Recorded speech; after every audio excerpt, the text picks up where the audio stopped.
Innal hamdalillah nahmaduhu wa nasta'inuhu wa nastaghfiruh wa natubu ilayhi wa na'udzu billahi min shururi anfusina wa sayyiati a'malina may yahdihillahu fala mudilla lahu wa may yudlil fala hadiya lahu wa ashhadu an la ilaha illallah wahdahu la syarika lahu wa ashhadu anna Muhammadan 'abduhu wa rasuluh wa safiyyuhu wa khaliluh salawatullahi rabbina alaihi wa salamuhu wa ala alihi wa sahbihi ajma'in. Ya ayyuhalladzina amanu taqullaha haqqa tuqatih wa la tamutunna illa wa antum muslimun. Wahai orang-orang beriman, bertakwalah kepada Allah dengan sebenar-benar ketakwaan dan janganlah kalian wafat kecuali dalam keadaan muslim. Ya ayyuhalladzina amanu taqullaha wa qulu qawlan sadida yuslih lakum a'malakum wa yaghfir lakum dhunubakum wa man yuti'illaha wa rasulahu faqad faza fawzan 'azima. Wahai orang-orang beriman, bertakwalah kepada Allah dan ucapkanlah perkataan yang benar. Niscaya Allah memperbaiki amal-amal kalian, mengampuni dosa-dosa kalian. Siapa yang mentaati Allah, mentaati Rasulnya, maka sungguh ia telah mendapatkan keberuntungan dengan keberuntungan yang besar. Amma ba'du, فإن أصدق الحديث كتاب الله تعالى وخير الهدي هدي محمد صلى الله عليه وسلم وشر الأمور محدثاتها وكل محدثة بدعة وكل بدعة ضلالة وكل ضلالة في النار. Hadirin jamaah salat Jumat yang dimuliakan Allah Subhanahu wa taala. Kita bersyukur kepada Allah atas rahmat, kasih sayang dan murahnya kepada kita.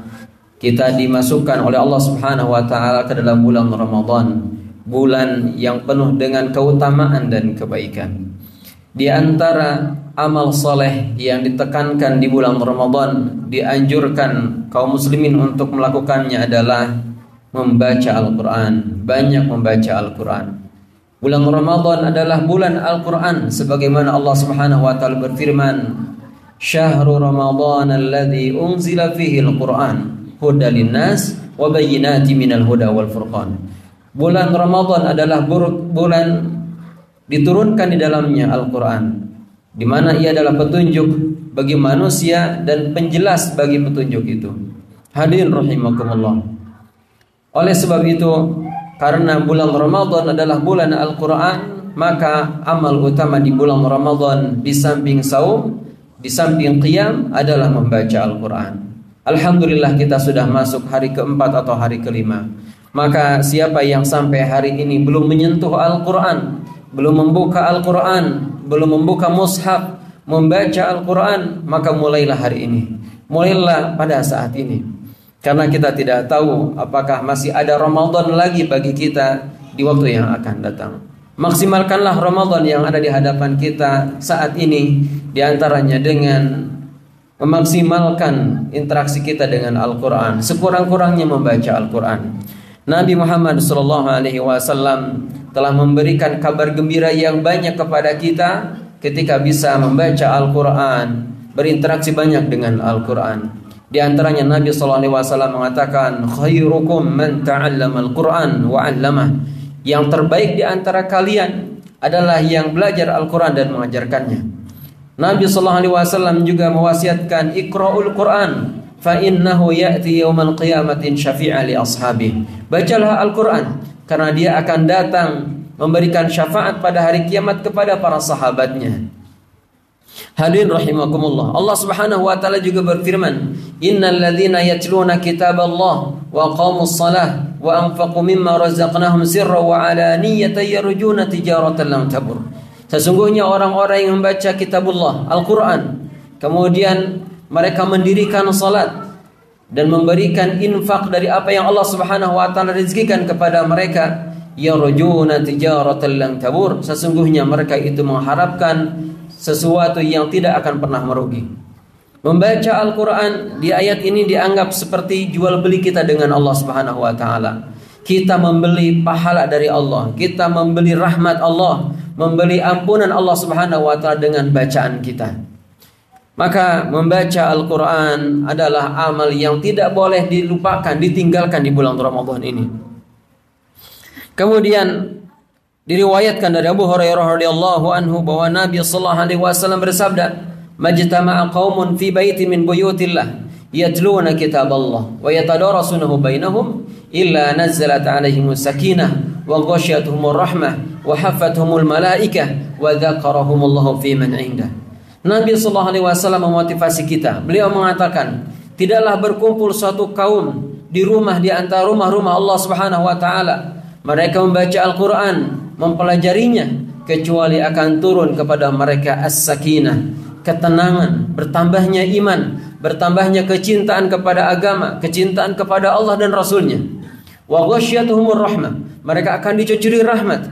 Wa hafathumul malaikah, mereka akan dikelilingi oleh para malaikat yang mendoakan mereka dengan doa-doa kebaikan. Wa dzakarahumullahu fi man 'indah. Kemudian orang-orang yang hadir tersebut akan didoakan oleh para malaikat, akan disebut-sebut namanya oleh Allah Subhanahu wa taala di kalangan para malaikat yang mulia. Hadirin rahimakumullah, bacalah Al-Qur'an di bulan Ramadan ini.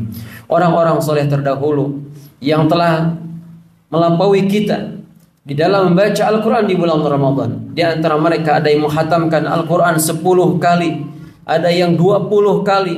Bahkan Imam Syafi'i rahimahullah ia menghatamkan Al-Qur'an 2 kali di dalam sehari. Karena begitu kuatnya hafalan ia, sehingga ia bisa membaca Al-Quran di semua keadaan. Kita masih jauh dengan mereka. Sekurang-kurangnya kita bisa menghatamkan Al-Quran di bulan Ramadan ini 1 kali, 2 kali, 3 kali, 4 kali, atau bahkan mungkin 5 kali. Hadirin rahimakumullah, jangan sampai Ramadan meninggalkan kita, kemudian orang-orang telah meninggalkan pahala Al-Quran dengan pahala yang banyak, sementara kita tidak mendapatkan bagian sedikit pun. Berikut ini ada beberapa adab yang harus diperhatikan ketika membaca Al-Quran. Yang pertama, meluruskan niat. Bahwasannya seorang mukmin membaca Al-Quran dalam rangka mengharapkan pahala dari Allah Subhanahu wa taala. Orang mukmin membaca Al-Quran agar diangkat derajatnya oleh Allah Subhanahu wa taala. Nabi sallallahu alaihi wasallam menginformasikan kepada kita bahwa kelak di hari kiamat, yang pertama kali akan dihadapkan oleh Allah Subhanahu wa taala untuk disidang, untuk dihisab, salah satunya adalah para penghafal Al-Qur'an, para pembaca Al-Qur'an, para qori. Lalu kemudian Allah Subhanahu wa taala menyebutkan nikmatnya kepadanya dan ia pun mengakuinya. Lalu kemudian Allah Subhanahu wa taala bertanya kepadanya, "Apa yang telah engkau lakukan dengan nikmatku kepadamu?" Yaitu diberikan ilmu tentang Al-Qur'an. Kemudian dia mengatakan, "Ya Allah, sesungguhnya aku membaca Al-Quran dalam rangka mencari ridhamu." Kemudian Allah Subhanahu wa taala yang maha mengetahui atas apa yang dilakukan oleh hamba ini menyangkal dan mengatakan, "Bohong, kamu membaca Al-Quran karena ingin disebut qori, ingin dipuji oleh manusia." Maka kemudian diperintahkanlah malaikat menggusurnya dan melemparkannya ke dalam api neraka. Seseorang yang membaca Al-Quran karena ingin dipuji, karena riya, maka tidak ada balasan baginya kecuali apa yang disebutkan oleh Nabi sallallahu alaihi wasallam di hadis ini. Kemudian yang kedua, adab membaca Al-Qur'an adalah hendaknya berusaha untuk suci. Karena orang yang membaca Al-Qur'an dalam keadaan suci lebih baik daripada orang yang membaca Al-Qur'an tidak dalam keadaan suci. Kemudian bersiwak. Karena Nabi sallallahu alaihi wasallam menyebutkan, sesungguhnya mulut kalian adalah jalan keluarnya Al-Qur'an. Maka bersihkanlah mulut kalian dengan siwak. Membersihkan mulut dengan siwak atau sikat gigi, membersihkan mulut kita sebelum membaca Al-Quran.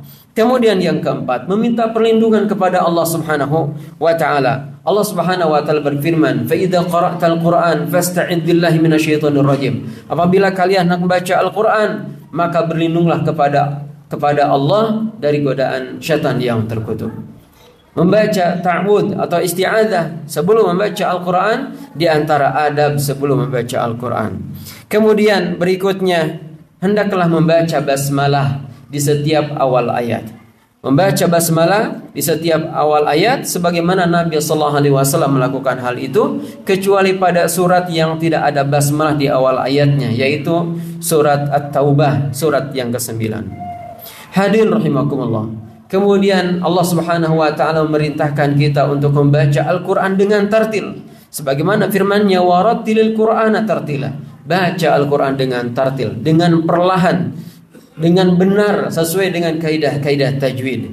Karena orang yang membaca Al-Quran sementara dia membacanya dengan bacaan yang keliru, bacaan yang salah, sehingga kemudian merubah artinya, merusak maknanya, maka tidak ada yang bertambah pada dirinya kecuali mungkin dosa. Karena dalam sebuah riwayat disebutkan rubba qari'il Qur'an wal Qur'anu yal'anu. Banyak orang yang baca Al-Quran dan Al-Quran sendiri melaknatinya.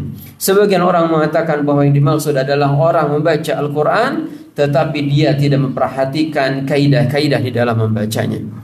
Kemudian yang ketujuh, mengindahkan suara, membaguskan suara. Sebagaimana Nabi SAW memerintahkan kita untuk itu.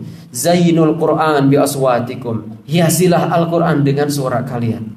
Jadi membaca Al-Quran tidak sebagaimana membaca buku, tidak sebagaimana membaca koran atau bacaan-bacaan lain.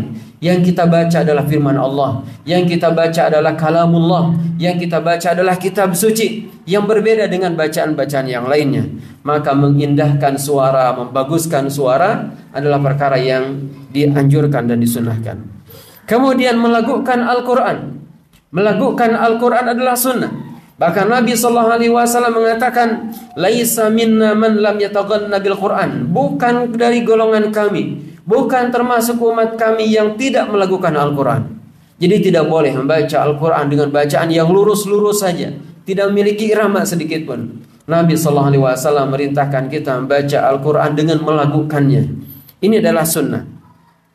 Kemudian membaca, karena sebagian orang ada yang mengatakan saya membaca Al-Quran tapi mulutnya tidak bergerak. Dia membaca Al-Quran di hatinya. Jika seandainya hal itu dibolehkan, jika orang itu boleh membaca Al-Quran tanpa menggerakkan mulutnya, maka apa faidah ilmu tajwid? Ilmu tajwid disusun oleh para ulama berdasarkan dalil-dalil. Mereka menetapkan hukum-hukum di dalam baca Al-Quran karena adanya keharusan menggerakkan bibir ketika membaca Al-Quran. Oleh sebab itu tidak boleh membaca Al-Quran di dalam hati, tidak boleh membaca Al-Quran tanpa menggerakkan lisan, tanpa menggerakkan mulut. Membaca Al-Quran dengan dilepaskan suaranya, dengan bersuara. Meskipun tentu dalam membaca Al-Quran bersuara ini harus diperhatikan lingkungannya. Jadi jangan sampai ia membaca Al-Quran lalu kemudian mengganggu orang lain. Termasuk hal yang perlu ditekankan, hadirin rahimakumullah. Nabi SAW, kemudian para sahabat, kemudian generasi berikutnya, mereka tidak pernah diriwayatkan membaca Al-Quran lalu kemudian dibaca dengan suara lantang untuk memberitahukan kepada kaum muslimin akan sebentar lagi akan masuk waktu sholat. Sebagaimana yang sering terdengar di masyarakat kita, sering disetel, diputar kaset-kaset untuk memberitahukan waktu sholat. Ini sama sekali tidak ada petunjuknya dari Nabi kita Muhammad SAW. Bukankah syariat telah menetapkan azan, dan azan ini fungsinya untuk memberitahukan tentang datangnya waktu sholat, bukan bacaan Al-Quran. Kemudian hendaknya orang ketika membaca Al-Quran berhenti pada akhir-akhir ayat. Jangan menghentikan bacaan Al-Quran kemudian menutupnya lalu kemudian pergi sementara posisinya di tengah ayat. Selesaikan sampai akhir ayat. Kemudian hadirin rahimakumullah, orang yang membaca Al-Quran hendaknya memperhatikan surat-surat tertentu yang disebutkan keutamaannya. Umpamanya di hari Jumat ini Nabi SAW menyebutkan tentang keutamaan 10 ayat pertama dari surat Al-Kahfi, atau beberapa ayat terakhir di surat Al-Kahfi, atau keseluruhan surat Al-Kahfi. Atau Nabi SAW pernah menyebutkan tentang surat Al-Ikhlas. Beliau mengatakan, apakah seorang dari kalian tidak mampu membaca sepertiga Al-Quran dalam satu malam? Sesungguhnya barang siapa membaca surat Al-Ikhlas pada satu malam, maka sungguh ia telah membaca malam tersebut sepertiga Al-Quran. Nabi SAW banyak menyebutkan tentang keutamaan surat-surat tertentu. Silahkan dicari, silahkan digali apa saja surat-surat itu, lalu kemudian kita mendawamkannya. Kemudian tidak boleh membaca Al-Quran di dalam keadaan ruku dan sujud, karena hal itu dilarang oleh Nabi SAW. Beliau bersabda, wahai manusia, sesungguhnya tidak ada yang tersisa berita gembira pada Nabi melainkan mimpi yang bagus, mimpi yang dilihat oleh orang muslim. ataupun diperlihatkan kepadanya. Ketahuilah, sesungguhnya aku dilarang untuk membaca Al-Quran dalam keadaan ruku dan sujud. Adapun dalam keadaan ruku, maka agungkanlah Rabbmu, sedangkan dalam keadaan sujud, maka bersungguh-sungguhlah berdoa di dalamnya, niscaya doamu akan dikabulkan. Tidak boleh membaca Al-Quran di dalam ruku dan dalam sujud. Kemudian bersabarlah ketika membaca Al-Quran. Bersabarlah ketika membaca Al-Quran, karena sebagian ayat itu ada yang sulit untuk diucapkan. Bagi mereka yang belum lancar dalam membaca Al-Quran, jangan menyerah, jangan putus asa, terus baca lagi, sampai kemudian bacaannya menjadi lancar. Bersabarlah dengan Al-Quran, karena Allah Subhanahu wa taala berikan kabar gembira untuk orang-orang yang sabar. Innama yuwaffas sabiruna ajrahum bighairi hisab. Pahala bagi orang-orang yang sabar tanpa batas. Barakallahu li wa lakum fil Qur'anil Karim wa nafa'ni wa iyyakum bima fihi minal ayati wa dzikril hakim wa taqabbala minni wa minkum tilawatahu innahu huwal ghafurur rahim.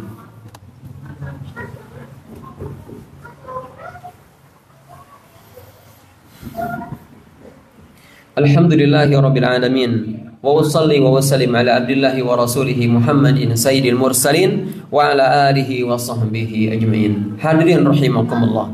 Demikianlah membaca Al-Quran dengan adab-adabnya. Kemudian di antara adab yang tidak boleh dilupakan adalah berupaya mentadaburi Al-Quran. Berupaya mentadaburi Al-Quran sesuai dengan kesanggupannya masing-masing. Wa hadza kitabun mubarakun anzalnah liyadabbaru ayatihi wa liyatadzakkara ulul albab. Inilah Al-Quran, kitab yang diberkahi oleh Allah Subhanahu wa taala. Liyadabbaru ayatihi, untuk ditadaburi ayat-ayatnya dan untuk menjadi peringatan bagi orang-orang yang berakal. Hadirin rahimakumullah. Kemudian termasuk adab membaca Al-Quran adalah menghadirkan hati dan menangis, ya, menghadirkan hati dan menangis. Akan tetapi tentu menangis ini tidak bisa dilakukan kecuali orang-orang yang betul-betul menghadirkan hati, meresapi makna-makna ayat yang dibacanya. Akan tetapi kita berusaha untuk itu, dan semoga Allah Subhanahu wa taala memberikan taufik kepada kita, memudahkan kita untuk membaca Al-Quran di bulan Ramadan ini.